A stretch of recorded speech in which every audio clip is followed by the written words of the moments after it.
जाता है। मायूस होकर जीमा वापस टॉम के पास बैठ जाती है और इसकी आखिरी सिगरेट जलाने में मदद करती है और वो दिन याद करती है जब वो पहली बार मिले थे। सूरज आहिस्ता आहिस्ता गरूब हो जाता है और इसी के साथ टॉम भी मर जाता है। जीमा इसके जिस्म में लिपट कर रोती रहती है। इसी शाम लड़का एक बड़ा बॉक्स लेकर आता है। जीमा आवाज सुनकर बाहर निकलती है तो देखती है कि इस बॉक्स में एक बड़ा वैक्यूम बैग रखा हुआ है। वो खौफ से पीछे हट जाती है। लड़का टॉम की लाश को इस बैग में डाल देता है और बगैर किसी एहसास के इसे गड्ढे में फेंक देता है। जीमा बेबसी से ये देखती रह जाती है। अगली सुबह जीमा गाड़ी में कुल्हाड़ी लेकर बैठी होती है। जैसे लड़का घर से बाहर निकलता है जीमा अचानक पीछे से इस पर हमला कर देती है। लड़का फौरन चारों हाथ पांव के बल भागता है और फुटपाथ के नीचे मौजूद एक अजीब भूल भुलैया में घुस जाता है। जीमा इसका पीछा करती है लेकिन वो मुख्तलिफ रंगों और मुख्तलिफ घरों वाली पुरसरार दुनिया में जा गिरती है। एक सुर घर में वो एक और खानदान देखती है जो बिल्कुल इन्हीं की तरह इस जहन्नम में फंसा हुआ था। आखिर जीमा दोबारा मकान नंबर 9 में वापस आ गिरती है।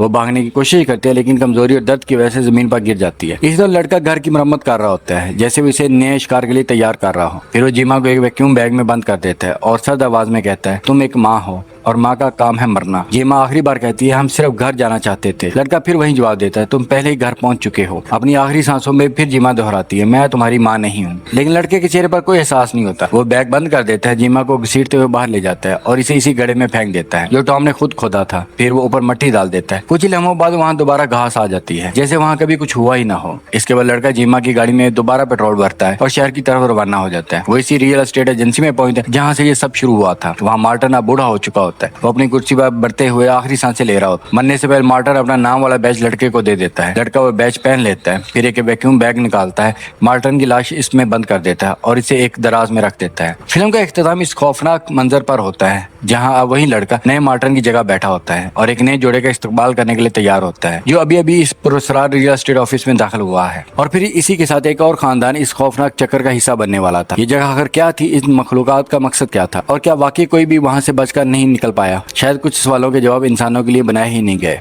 और अगर आपको ये कहानी पसंद आई हो तो वीडियो को लाइक जरूर करें क्योंकि अगली कहानी इससे भी ज्यादा खौफनाक होने वाली है।